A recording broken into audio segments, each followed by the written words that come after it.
എനിക്കുള്ള അവാർഡേ നല്ല ആരെയും കൊണ്ട് തരിപ്പിക്കണം. എനിക്ക് ഷാനിക്കാളോട് ഒരു സെൽഫി എടുക്കാൻ പറ്റുമോ? നിനക്കൊന്നും വേറെ പണിയില്ലേ? ജാട തെണ്ടിയാണ് അയാള്. അടുത്ത മമ്മൂട്ടിയാണെന്നാണ് വിചാരം.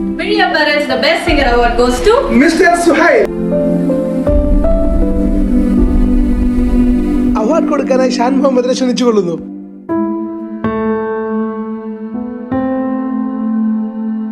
എനിക്ക് ഈ അവാർഡേ മിസ്റ്റർ അനസിന്റെ കയ്യിൽ നിന്ന് വാങ്ങിയാൽ കൊള്ളാം.